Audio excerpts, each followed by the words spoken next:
Are you ready to take your moving company to the next level? Then you won't want to miss the Grow Your Moving Company workshop, hosted by MOVEITPRO. This 2-day event is packed with insights, strategies, and tips on how to streamline your operations, maximize your profits, and take your business to new heights. At the Grow Your Moving Company workshop, you'll hear from experts who have been in your shoes and know what it takes to succeed in this competitive industry. You'll get insider knowledge on how to generate leads, close more deals, and build a brand that sets you apart from the rest. So don't wait. Head over to growworkshop.moveitpro.com to register for the event today. That's growworkshop.moveitpro.com. We'll see you there. Welcome to the Moving Company Owners Podcast, where we dive deep into the world of moving companies and the people who make them run. From industry leaders to successful moving company owners, we explore their stories, strategies, and insights to help you grow your business and take it to the next level. Whether you're just starting out or a seasoned veteran, this is the podcast for you. So sit back, relax, and get ready to move your business forward with your host, Jason Bergenske. Hey guys, Jason Bergenske here with the Moving Company Owners Podcast. Today we have Ryan from Packhorse Moving, who I've known for a few years, and I'm super excited to have him on our podcast today. Thanks, Jason. How you doing, Ryan? Doing pretty good, man. I'm excited for it. Good, buddy. Well, super happy to have you on here. Pretty much, usually what we do is we kind of start off, and I know a lot about you already because obviously we've known each other for a few years, and you're a customer of ours. Yeah. But I really want you to be able to share that with the people that are listening. Of course. And to kind of start is just, what were you doing prior to the moving industry? Because obviously you took a little different route than some getting into the moving industry. Sure. And just kind of start from there. Yeah. I jokingly like to say that everyone grows up wanting to be a mover. So that was my my go-to when I was exiting the investment industry. So I spent the better half of my life in the white collar realm. And I worked for an investment company on the hedge fund and private equity side and decided that I wanted to be a mover. So that's how it all started. And obviously there's a lot of things we can get into, but that's my background. And I just had a passion for moving, and I was really excited to start my own business and, really jump into that side of, my career. So I did that pretty quickly. I actually started the business while I was working full time. And it took me about 6 months before the company was super successful. So I decided, all right, it's time to leave. And here we are. And that's awesome. And at that company you were at before, I think you'd mentioned before, your wife and yourself, you guys worked together.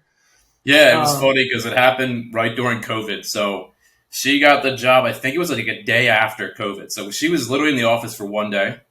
I was there for a couple of years. So I was used to going to the office. So we thought we were going to spend time at the office with each other, have lunches, all that kind of fun stuff. But then, we were literally working from home together for about maybe 2 years. That's awesome. Yeah. And then obviously, and we'll probably get into it, but over time, obviously you were able to leave that job and work Packhorse full time. Yep. And then the best part of it was then your wife was able to also leave that job and come and help out with the family business, which is great. Exactly. So we still work together. So that's the good news. That's awesome. Yeah. And then, so what year was it that you guys started? I started in the fall of 2020. Another interesting point, too, is actually when I was on paternity leave with our first child, our only daughter. So I started it while she was, in my arms, and I built the company, and, the rest is history. That's awesome. Yeah. That's really cool. And then, so where exactly are you guys located at? I know and we'll get into that, obviously. You're working on a franchise model, which is awesome. You're going to, selling franchises for people. But where are you actually located at, and where your location's at? Sure. Yeah, we're in Pennsylvania. We're in the suburbs of Philadelphia. That's awesome. Mm-hmm. Cool. And so the one thing that's actually really interesting about your company name, and so most people probably don't catch this, your last name is Ferrier, right? Yes, the name that everybody can pronounce and also spell. So I've had a lot of, fun with that growing up is, the pronunciation, the spelling has always been incorrect. So I said, okay, I can't use my last name, Ferrier, as the business name, but Ferrier actually means blacksmith. So it has something to do with horses. So I'm assuming my ancestor has some history of blacksmiths. I never met any, but I wanted to pay homage to them. So I named the company after a horse. And also, a pack horse is a type of horse that used to actually transport people's goods. So it's an old school transportation method of moving, but we're bringing some new school flair to it. That's awesome. And obviously you guys have a ton of artwork you've created all around horses. And I love seeing your guys' blue horse, doing all different things. You guys make a bunch of memes and a bunch of stuff. TikToks, it's all there. Yep. Yeah, that's cool. So, I mean, one of the things we kind of go into is like a differentiator. So like what's you looking at the company and you coming into the moving industry, not being in the industry before, because you didn't start off traditionally like some people have as far as being a mover and being a manager and then opening your own. What would you say are some of the differences between your company to other moving companies in your area, or even, obviously you're going to be across the nation at some point. What would you say is kind of different about the Packhorse? Yeah, that's a great question. It's something that everybody thinks about when starting a business. I think the reason why it took me so long to start a business was I always thought I had to create something new, essentially reinvent the wheel. So I thought I had to create like a new way to move items. I'm thinking of how do I be different? How do I move this couch differently than the next guy? And to be honest, there's no different way to be a mover. There's just a different way to approach it from like a client perspective. So what we really focus on is from the client's perspective, what does their process look like? As soon as they get a call from us or as soon as they call us, what does that look like? We show up on their door, what does that look like? And then at the end of the day, are they actually happy that they hired us? So we focus primarily on the service side of it. I mean, anybody can pick up furniture. That part's easy, but actually knowing how to do it, like making your client feel like you're part of your family, that's the hardest thing. So we focus on service. That's awesome. So, I mean, it just sounds like you're very customer focused, which is the right way to build a business. And that's awesome. Yeah. And then to give the, listeners an idea. So obviously you started right during COVID, literally. So today's date, like how many trucks are you running? Kind of give us an idea as far as the size of your company that you currently have. Yeah. So at our current branch, we have 4 trucks, anywhere between 10 and 20 employees, or we like to call them workhorses. So yeah, that's our current size. And as you mentioned, we are looking to grow nationwide. So, we saw what we did there and we see how it can work elsewhere. That's cool. Yeah. Awesome. And so, kind of going back to you getting your first truck, kind of give us the story on that. So obviously you started the company, right? Had COVID already just started, or it was right before COVID and then you got hit with COVID?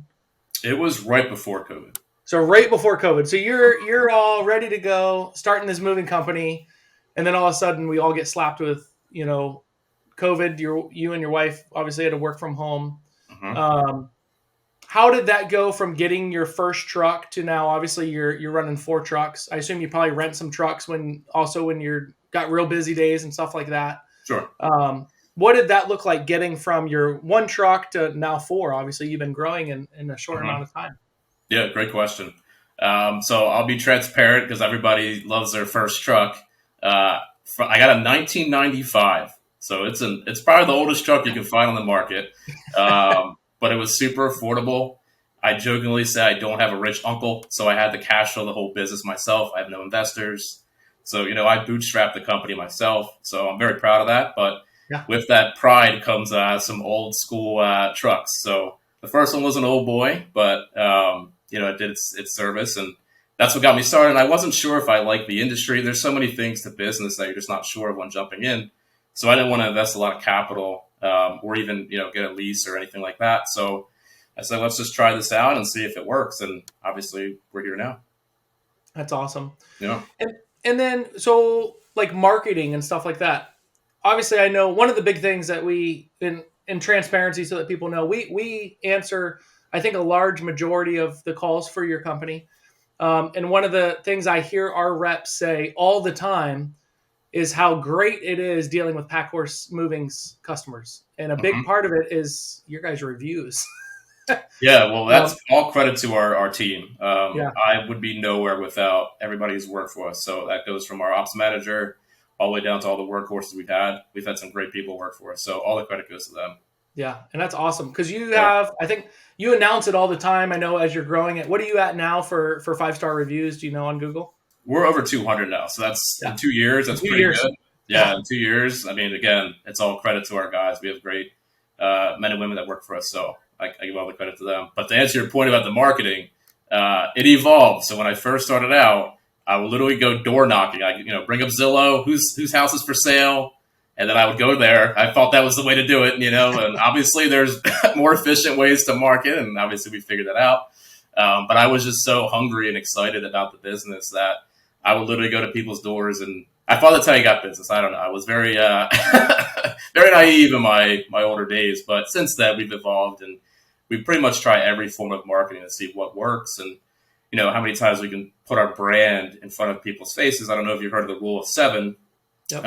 But it's essentially saying that your client wants to see your brand around 7 times. That could be in the form of a bunch of different mediums. Obviously, you mentioned social, but we've done billboards, we do mailers, we do lawn signs, postcards, brochures, you name it, we do it. So that's kind of what our strategy is as far as the marketing side.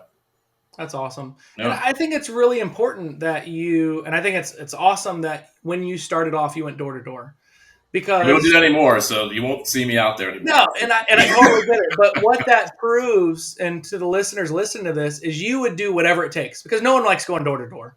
No one likes knocking on someone's door and seeing if they show up or come to the door and then have to present to them and drive around and stuff. But I think it's actually very noble in the point that you were so focused on growing the company and getting jobs that you were going to do whatever it took. Sure. Because there's a lot of people that, they complain a lot about, I don't have enough moves. I don't have enough jobs to keep my guys busy, but yet they sit in their office and they wait for the phone to ring. And unfortunately you can't do that. I mean, when you're in a business, we run, I run MOVEITPRO software. I run Lions Den. We don't wait for people to call us. We have sales teams, we do conventions, we do workshops, we do so much outbound stuff that, that's, if we would have just sat around and waited for the phone to ring, we wouldn't probably be in business, and probably the same for you. And so that's really neat. Yeah, your audience is probably familiar with the term winter is coming. So I guess I always feel that like winter is coming. I need to go, out there and hunt, even though it's maybe nice outside, but I know there will be a slow time. So I want to Not make good sure. for moving businesses. Yeah, not good for moving, exactly. So what do you have any particular marketing things that you've done that are just phenomenal, and then some that you tried and you're like, man, that was trash? That was so one maybe was the door to door, was you're like, it's not worth the time of doing it. Yeah, I think you definitely have to look at it from like a ROI perspective. So it's not so much that it's it's terrible, because obviously you can get jobs if you go door to door. It's just what's the most efficient or going to be the most effective, and how do you scale that, right? How do you do that at scale? So I think the most effective for us has been Google, our reviews. Everyone goes to social to see what are other people saying about your company. Again, the credit all goes to who you employ. That is exactly what the business model is. It's all about your movers. If they're great movers, you'll have no problem getting another client. Attention, moving company owners. Are you tired of managing your business with spreadsheets and pen and paper methods? Do you want to streamline your operations, increase your bookings, and look more professional to your customers? Then it's time to switch to MOVEITPRO software. Our cloud-based platform provides everything you need to manage your moving company in one place, from booking and dispatching to payment processing and customer communication. Plus, with features like GPS tracking, real-time notifications, and detailed reporting, you'll be able to optimize your operations and take your business to the next level. So what are you waiting for? Visit www.moveitpro.com to schedule a free demo today and see how we can help you move your business forward.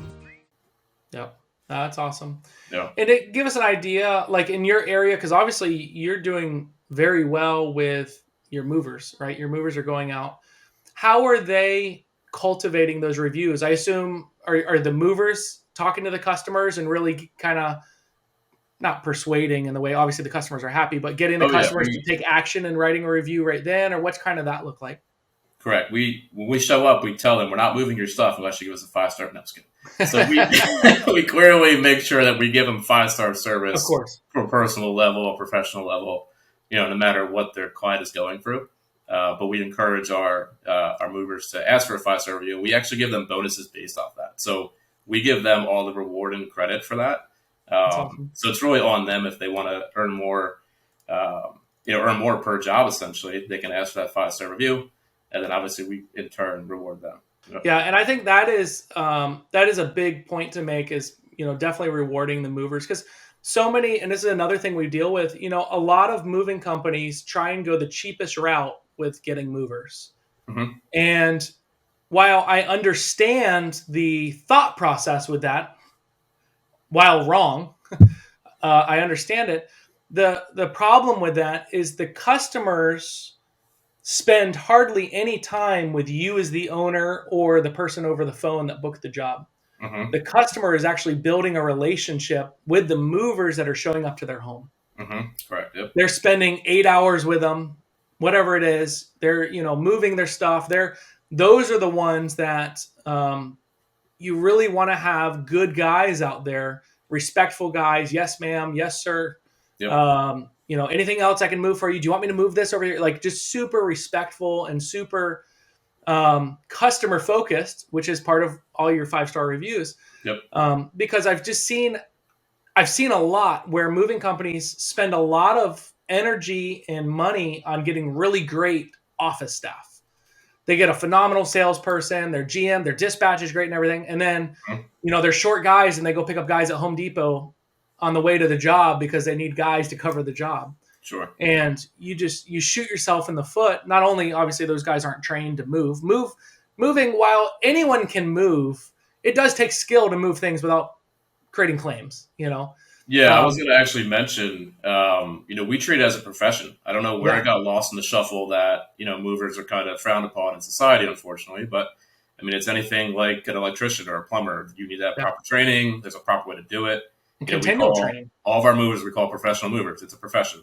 And we have professional workers for us. And, we treat it that way. So, yeah, you have to be professional work for us. We don't just hire anybody down the street. We properly train everyone and vet everybody before they go in anybody's house. That's awesome. Yeah. And so you mentioned, one of the questions I usually ask is, whether the company was bootstrapped or you received outside money, which you had already mentioned that you pretty much strapped it together. Sure. Based on you doing that, what were the challenges you faced with creating the company that way? Obviously, one of them was you couldn't get the newest trucks and stuff like that, which I'm going to be honest, I think is the smartest way to open a company. So many companies, unfortunately, fail. I think it's crazy numbers, like 70% of companies fail in the first 5 years or something. Mm-hmm. And I think that number dramatically increases when they take outside funds because you have all this debt now that you owe. Mm-hmm. So what were kind of what did that look like, obviously, with you saying, no, we're not going to take money out. I'm going to save money. I'm going to use the money we have. Mm-hmm. Do you think that created a better culture and for your company as far as creating it that way, or do you think it slowed you down, or kind of how did that look? Yeah, from a culture perspective, it definitely gave myself some peace. I think, to your point, if someone takes additional capital from outside sources, or they have investors maybe putting some pressure, that can bring a lot of stress to an owner in any business, any industry. So if you feel that stress is going to flow down to your crew. So one thing that hopefully my crew, that anybody who ever worked for me, they realize that I'm pretty relaxed boss, and I'm not under, getting under everybody's skin. I don't micromanage. I'm not really, I don't really get too upset or stressed out about little things. And I think the little things can really build up if you have a lot of that debt or that stress in the background that no one really sees except for yourself. Sure. So from a culture and a stress perspective, that never existed in our company, and hopefully it never will. But from, I guess, the con side of that is, I wasn't able to scale as quickly because I didn't have this influx of a lot of capital. So I had to kind of build slowly. So it's kind of that whole, Rome wasn't built in a day. I'm okay with that. Here at Packhorse, we have 100-year mission statements. So we're building a 100-year company. We're not in it for 1 month. We're not in it for 1 year. Obviously, right now, we're a little bit slower. So, there's nothing I can do about the economy. I can't change the interest rates, unfortunately. So we're just going to ride it out for 100 years. Yep. And that's part of, what is a really neat thing too. And I'll kind of go into a little bit, in 2000. So obviously my grandparents opened a moving company. My father took it over, and then I took it over prior to founding MOVEITPRO. Mm-hmm. But, during the 2006 to 2008 market crash where the recession happened here in the majority of the country, Florida got hit pretty hard. We literally watched truly about half of our competitors go out of business over a 6-month period. Yep. And the problem with that, and I was grown up and instilled in me, is that we don't take debt. We're going to be debt free. We're just not going to borrow money. That being said, the one exception we had was our building that we had. My father actually built it in 1985. There's pictures of me as a baby in front of it. He took a So you mortgage helped out. too. You got to give yourself some credit. You helped. Yeah, yeah. But that building was paid off in a 15-year loan, and then they never financed against it again because that now has created a significant retirement for my father. That building now is leased, and it's $150,000, $200,000 a year, and an income for him, which has nothing to do with the moving company. The moving company paid for that building, Right? That now is paid off. But back to my point was, so many companies in 2004, 2005, when the market was hot, when houses were selling super fast, all these moving companies owners were making a ton of money. And they were making it so fast that they then started spending it so fast. Yep. And they went and bought brand new trucks. They have, went and bought 5, 6, 8 new trucks at $1,500, $2,000 a piece, which isn't a lot of money if the truck's making money. Sure. They went and bought, or leased a new 50,000 square foot warehouse. They did all these things anticipating growing because the market was doing so good. Yep. Unfortunately, when the market crashed, they now had 10 trucks parked in their parking lot at $2,000 a piece that weren't moving because people weren't moving. Exactly. Yep. They had buildings where they planned on putting 40,000 square feet of storage in that now people aren't moving, and they're throwing their stuff away if they are moving because they're going in a U-Haul and they're downsizing. That we literally watched half of our competitors go out of business because they had taken the decision. Well, and a lot of times it's a good decision. You got to grow your company. You're going to take some capital, but it just killed them. Yep. It was the one thing that we were so happy about, that we didn't take outside funds. We didn't go buy and build new properties and stuff like that. Sure. And again, it's a double-edged sword, because obviously you do need money at some point when you go out, and if you build a warehouse and stuff like that, you're going to have to get a mortgage usually. Sure. But it's just being super smart with it, in the sense that when you spend that money, if you're going to mortgage something, you're going to buy trucks, you need to make sure that if I have no income coming in from that piece of asset, I'm going to still be able to pay for it. Yep. Exactly. Because we were able to pick up, I think during that time, we bought out 4 or 5 moving companies for pennies on the dollar. We got some of their old trucks, their pads, their dollies, their equipment, their employees. Yep. We bought their storage. So we literally moved their vaults, their storage crates from their facility to our storage facility. So, and I think that's an interesting thing that unfortunately did happen also when COVID hit. There was a decent amount of moving companies went out of business. Yeah. Because they were in over their head. And so that's one thing that, you should never have to worry about with the way that you're running your finances, and the fact that you're not taking outside money and stuff. So, yeah. So I looked up to you to that. So, well, I appreciate it. Yeah. And the way we got our other trucks is we kept cash flowing. So we literally have no debt on the company, and we don't ever plan to. Yeah. So in your area, how did you figure out what your target audience was going to be? Did you just go straight after any residential? Did you we'll do anything where, we don't want to do commercial? Like, what did that look like? Yeah, to start, we were just whatever we can get, right? Because you want to make sure your guys have enough work. You don't even know the industry very well. You're still learning about everything. So, when we started, it was pretty much, we'll accept anything. And then as we kind of grew and realized that sometimes saying no is the right answer. So we started saying no to a lot of things. Specifically, I know we have pack in our name, but at our current location, we decided to just not do packing anymore. It just wasn't fruitful. It was very complex. It was just taking too much away from what we really wanted to be doing, which was, the heavy lifting side of it. So we just kind of got very specific and got very niche. We stopped doing commercial for a little bit. We stopped doing long distance. We just said, let's just focus on doing local moves. We're home every day. And that was our strategy. We ran with that, and we got very good at that. So I think kind of narrowing your approach when you first start is really good. I could maybe go outside of the moving industry, but I see it with a lot of landscapers. They have literally like every bullet of everything you could possibly do. And then I don't know what they do. So I don't know what are they really good at mulching? I don't know, but it says a very small print on their truck. So I guess we just wanted to be known for one thing, which was moving. Let's just be really good movers. And focus on that. So, yeah, I don't want to say there's not that many things to do in the moving industry, because there certainly is. You can get into storage, there's a lot of different facets you can get into, but we just want to be very strategic and just focus on that local move.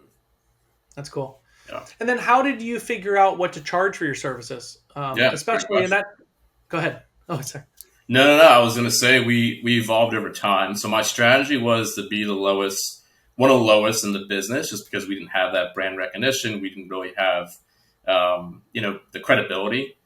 We didn't have the 200 5-star reviews at that point. So, when you look us up, we only have 5 or 10, maybe you won't hire that company. So we had to beat them at a price point to start.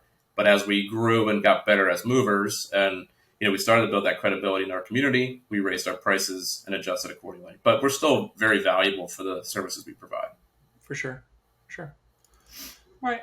Do you have any examples of rejections or issues you had while growing your company? Never been rejected once, Jason, just like you never have in running all your companies. I would say probably the biggest rejection I've faced is just with employees. I tend to grow a strong connection with people, and I see myself working with them until kingdom come.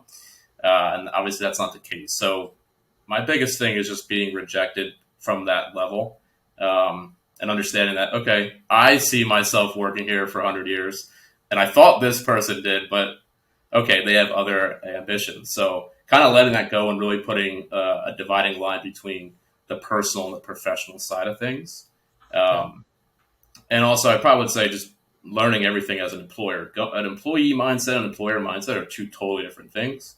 So that might not be on the side of rejection, but that was definitely a big learning curve for sure. So those are probably the things that I really had to get better at as the company grew.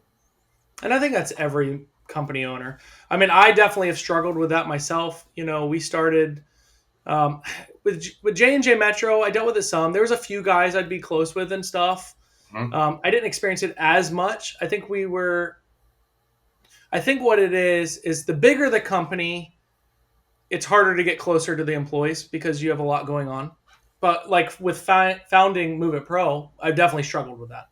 Mm-hmm. We started off, it was myself, and then it was, 3 people, and then it was 5 people, and then 10, and then we're almost up to 30 now, 35 actually. But I definitely have experienced that exact same thing where you have someone that, especially when you're a smaller, at that time, 10 employees, 15 employees, and you're spending a lot of time with those people, and you actually get somewhat close. Mm-hmm. As a friendship level, and then you think they're always going to work there, or they even have intentions of working there, and then things change or plans change or they move or whatever happens, and you kind of feel like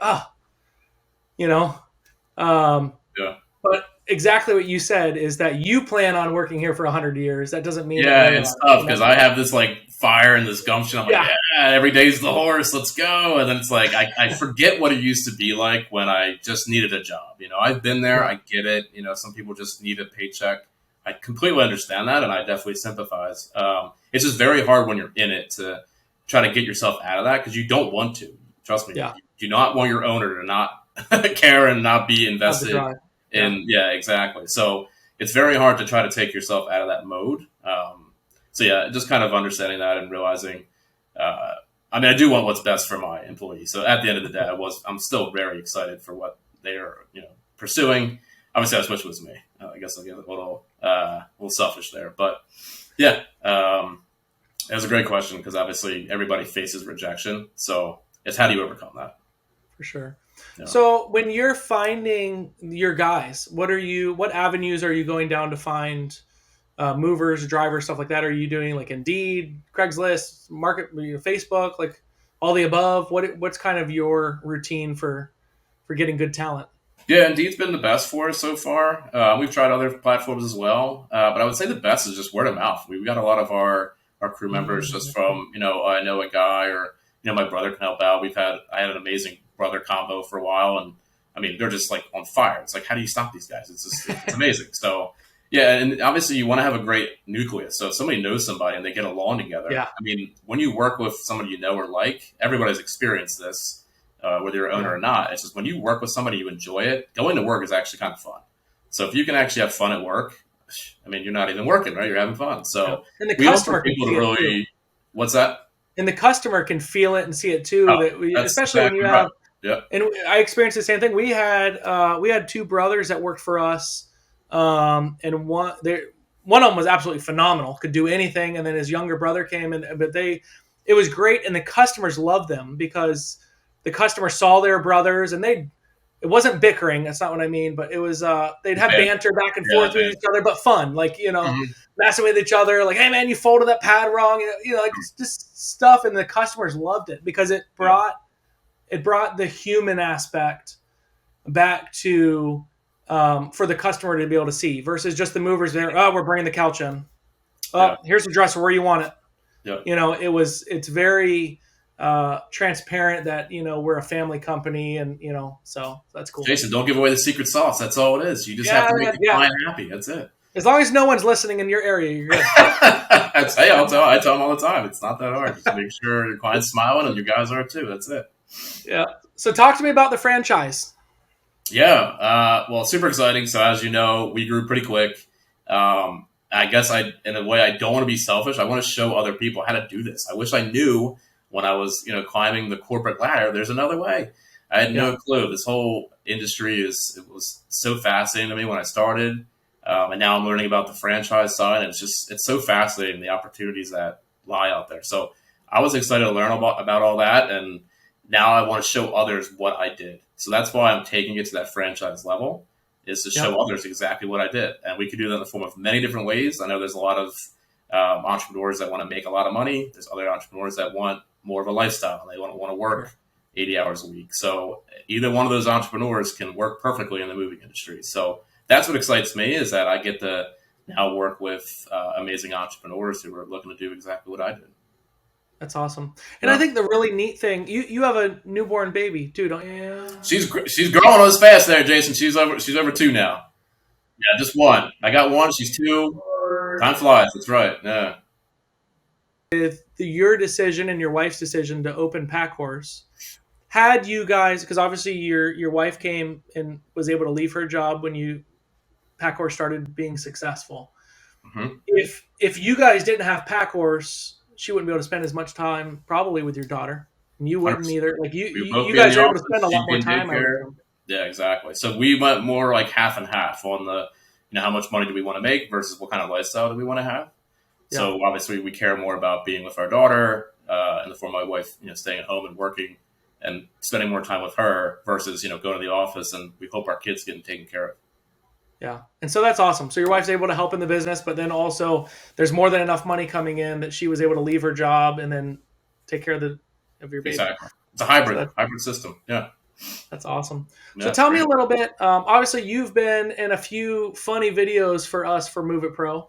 I try to make it fun. Moving is fun, everybody. I don't know why everybody's so stressed about moving. It should not be the most stressful thing everybody experiences in life. I don't get it. Where's the stress? It's not stressful. It's fun. Let's have some fun. Yep. No, awesome. I get it. But yeah, so we try to have fun. So that's probably where a lot of that comes from. When we try to do anything, we try to add a little flair to it.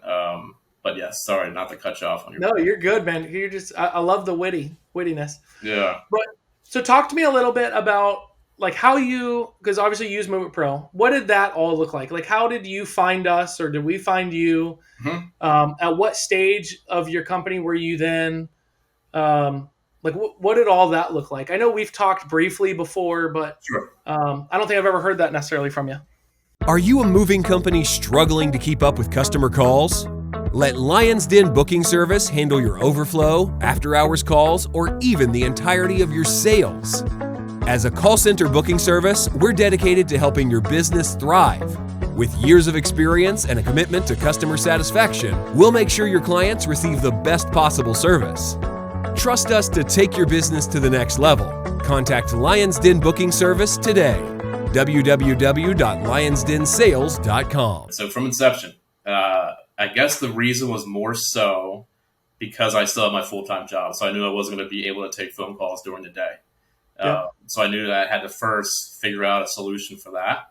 Had I known, it would have been the best decision I ever made. I look smart now for making that decision, but back then it was more out of necessity more than out of my brilliancy to do that right away. Sure. That really helped the scale. I mean, the team you have over there is amazing. I haven't found a better company, moving industry or not, that is more professional, more personable. It's so much fun and amazing to work with you guys. So from that, I mean, I could say so many good things, and it was definitely the reason why we got successful so quick and why I was able to really grow the company is because we had a great partner in MOVEITPRO, which is now Lions Den. That's awesome. Yeah. And so when you first signed up for MOVEITPRO, did you sign up right away for the call center also, or you had MOVEITPRO? So you signed them all at the same time. So that's awesome. Yep, exactly. And so one of the things I'll tell you, we've got a lot of companies now we answer calls for. We got a lot of companies that we don't answer calls for, but they use our software. Mm-hmm. But one of the things I hear all the time is, and truly it is, I mean, with our employees that are answering your customers' calls. So for the listeners out there, just so you fully understand, for the most part, what I think now, so if someone goes on your website, Ryan, and they dial your phone number, is that coming to you at all first, or it comes straight to us, or how is it set up? It's always been right to you guys. So it comes straight to us. So that means one of our team members would pick up. Mm-hmm. And then they're using MOVEITPRO in the back end and doing the full estimate for the customer. For the most part, asking the questions that Ryan wants us to ask. He has a Q&A section in there that has all the specifics about his company. We do this, but we don't do this. We do this, but we don't do that. And so they're able to literally talk to the customer as if they're in Packhorse Moving's, sales office. It's his employees. Yep. And they go through from start to finish with the customer as far as, providing an estimate. Our goal is also providing a 5-star, review opportunity for Ryan. And they're going from start to finish, caring about the customer and owning it, and hopefully booking the job on the first call. And if they don't, they're going to be the ones that are following up and texting the customer and trying to cultivate that relationship. When that move then books, our team would then, typically they'll get deposit or whatnot from the customer, and then they schedule it on Ryan's calendar in MOVEITPRO. From there, where do you kind of go with it, Ryan? What do you guys usually, are you confirming the jobs, or what does that look like? Yeah, no, great question. So you're exactly right. Everything you just said, exactly our workflow. But that's more layers of, that client experience is, we review even what you guys submit to us just to make sure, we know that the system is set up perfectly. But you never know if there's something that's a little wonky. So we always just comb through that, make sure that looks nice and clean. And we do a follow-up call on our end to actually speak with the client. And then, there's great things in your system that we set up. We send a welcome email with all of our crew, a little bio of them, a picture of them. So the crew, by the time the crew gets there, they've already had so much, touches and experiences with us, whether it's email, text, calls. We want to make sure they know who we are, and we're not just a moving company that, they'll pay us at the end of the day. So they've already gotten tons of emails, tons of calls, and text messages, obviously. So, we want to make sure we're kind of over communicating on the front end. So there's nothing that's, not addressed beforehand, because everybody knows that the day of moving, it's totally different than how you schedule it or expect it to go. Yeah. And it is a very time sensitive, industry. You have to make sure you get everything done in a certain window. Most people have to be out that day. You can't just kind of, lollygag around and have things, have a conversation with the client about something that you should have already covered. There's a lot of things to go over to make sure the client's aware of. So MOVEITPRO, again, Lions Den also does a great job of kind of covering all that before we even do what we do on our end. So it's a great partnership. And again, we would not be anywhere without the relationship we have with you guys. So and that's awesome. And it's awesome you guys are utilizing the email. I love those emails that go out that introduce the customer to the movers that are coming to their job. Yeah, it's not somebody random down the street that we know who they are too. Neat. And I can imagine, I haven't seen yours or read them, but I can imagine they're a little witty. But like a lot of customers, they'll use them and they'll have a picture of the guy, and then they'll have a little bio about them. So it might be, hey, I've been, moving for 25 years. I like taking long walks on the beach. No, I'm kidding. It probably doesn't say that, but but so essentially when the customer, the morning of, and the movers show up, she's like, oh, that's John. I read about you. That's funny. That's cool. You like surfing or, whatever the customer learned about him. But again, it's our goal is constantly trying to bring in the human aspect of the move. And so many companies are, everyone's talking about AI. Everyone's talking about automating everything, automate, which there is tremendous value in automating a lot of things. Mhm. But at the end of the day, the way that you're getting 5-star reviews is you're constantly bringing back in the human aspect, where customers don't feel like they're just another number. They're actually creating a relationship with the sales team, with the movers, with you do have people in your office that are calling and doing the confirmation with them. They're getting touched by all these different people, and they're feeling like they're cared about. And I think that's huge. Yeah. Yeah. It doesn't come from the link being sent to the client super fast. That's why we get 5-star reviews. It has nothing to do with it, right? The tech helps it, but it's not going to earn it. So we have to earn it ourselves. It's very cool. So that's awesome. Yeah. So cool. So I'm going to go into what we call usually is the lightning round. So it's 6 questions, and they're not as much specific to the moving industry. It's just more about you. So I'm sure you're going to have fun with this. Yeah. What's the Try best? to force it out too much. Yeah. Yeah. What's the best piece of business advice you've ever received? I would say don't quit. I can elaborate unless I don't know how fast you want me to go. Just don't quit. And then, Yeah. No, that's good. all right, don't quit. I wanted to quit about 20 times. If I quit, the game's over. So just don't quit. Yeah. Yeah. I'll tell you, there's been times, not as much as of late, but in the beginning of Move It Pro, and that's a big part of my story, man. I was, originally when Move It Pro started, it wasn't Move It Pro. We had no name for it because it was going to be an internal tool for our own moving company. And then I realized that what I thought was going to be $20,000 or $30,000, which even to us, that was a lot of money to spend on a software that we weren't planning on selling it. Mm-hmm. And it got to a point where I had, $125,000, $150,000 in it, and it still wasn't going to do what we needed it to do. Mm-hmm. And I was ready to quit. Mm-hmm. But how do you quit? We would never be conversing. We'd never be where we're here. Never be doing it. And that's, that was the best decision, was not quitting, because there was a lot of people around me that were saying, man, it's just, you're going to keep dumping money in this. It's never going to work. It's never going to this. It's never going to that.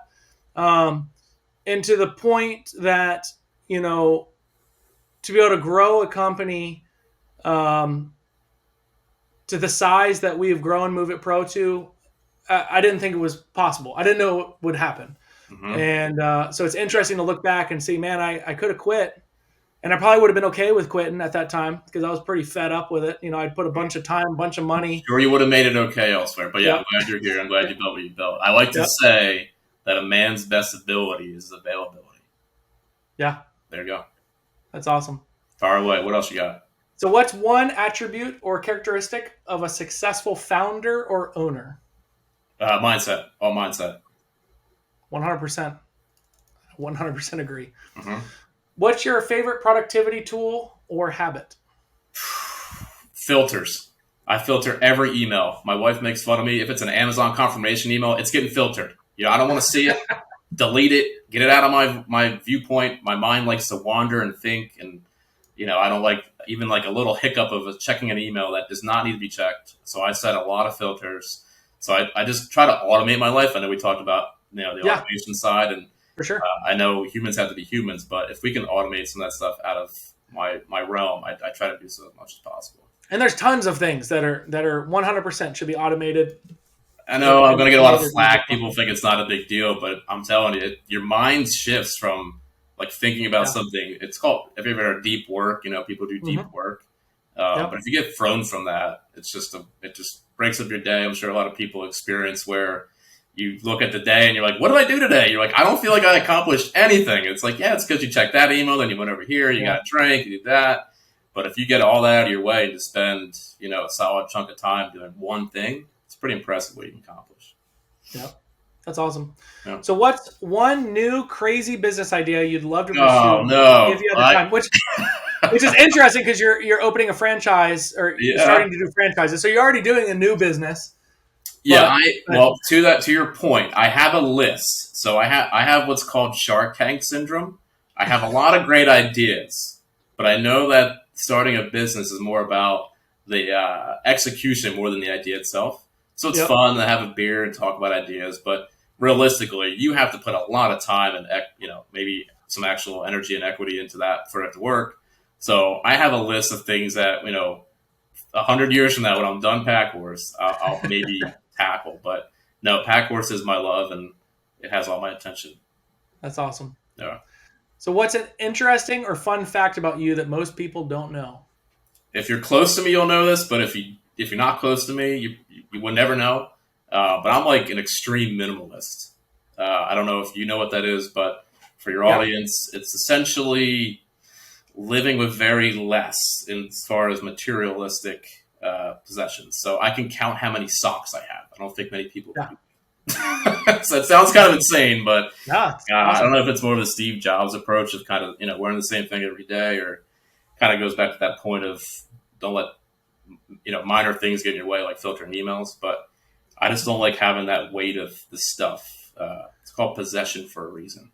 Yeah. And I'll tell you, there's a lot of successful people that live that way. I mean, Mark Zuckerberg from Facebook, for the most part, he wears the same sweatshirt and pants almost every day, unless he's going to business conferences or major meetings and stuff like that. This is pretty Elon much Musk actually sold all his expensive homes and now lives in a tiny house on SpaceX property, which is crazy. Do not put me in the category of those gentlemen, and there's definitely ladies who do the same. I am nowhere near their echelons, but in principle, I definitely agree with that motion. That's cool, though. Yeah.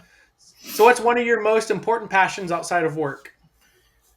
Probably just, I guess, exercise or activities, like outdoor activities. I tend to jump from activity. I get really passionate about biking, riding a bike. I'm really passionate about pickleball, but eventually I'll be passionate about something new, because obviously 10 years ago, pickleball wasn't really a thing, at least in my realm. So I get really passionate about certain outdoor activities, and I kind of do that for a while until I get interested in something else. So right now it's bike riding and playing some pickleball. That's cool. Yeah. All right. So we're about to the end. So is there, I'll give you kind of opportunity here for anyone that's listening that maybe would like to look at your guys' franchise model, where they would go to get some information or to be able to speak to you? Yeah, everything's on packhorsemoving.com, or they can email me. I'm sure you'll have some links and stuff, but it's just info@packhorsemoving.com. Goes right to me. And whether you're interested in franchising or just want to talk shop, moving, or other business interests alike, I'm all ears. I'm very transparent. So if I can help anybody else out, that's what I'm here to do. That's awesome. Yeah. And then again, being that you've kind of become one of our spokespeople for MOVEITPRO, which is awesome. Here I am. This might be the MOVEITPRO blue. It's a similar blue. Yeah, it's a similar blue. Don't tell the people there. They'll think that I'm really stalking you guys. But no, I'm a big proponent of MOVEITPRO for sure. But so just to kind of, 30 seconds of, if someone's listening to this and they don't either use MOVEITPRO or they don't use call center, what you'd say to them, being that, you've obviously used us for several years and in your words has helped you get a lot to where you're at now. While I won't take credit for that, because obviously it's taken you to be a great owner and building the company the right way. But just love to hear that. Yeah, from a MOVEITPRO CRM perspective, there's nothing more intuitive. User friendly is very important, and not only that, you guys continue to improve on the system. So it's not just kind of like a CRM that's going to exist and just kind of it is what it is. You guys are always looking to improve it, which excites me, because I'm really excited to see what else can we do and what else will go on in the future. Because again, I have that 100-year mindset, and so do you guys. So you guys are looking to keep improving, which is amazing. And then from, Lion's Den perspective, again, I still cannot find, go outside the moving industry as well. There's not a more professional or friendly organization to work with. So the fact that you guys are in the moving industry just benefits me. So I'm very thankful for that, but it's just a great company to work with, and you guys are amazing. So yeah, if anybody's not using you guys, I don't know why they're not. I try to tell everybody that they need to do it right away. So yeah, that will probably never change, because you guys are only improving and you're not digressing. So yeah, awesome. If it's anything, you guys, thank you for everything you guys have done for our company, and definitely looking forward to the future with you guys. That's awesome. Well, thank you so much, Ryan, for all those kind words, and we certainly appreciate you as a customer, and we hope for many more years. So 100 more, Jason. Let's go. 100. Come on. Let's do it, man. Let's I'm go. ready. No, I appreciate it, Jason. This has been great. Thanks so much. All right, buddy. You have a good rest of the day. All right, you too. Take care. Attention moving company owners, are you tired of managing your business with spreadsheets and pen and paper methods? Do you want to streamline your operations, increase your bookings, and look more professional to your customers?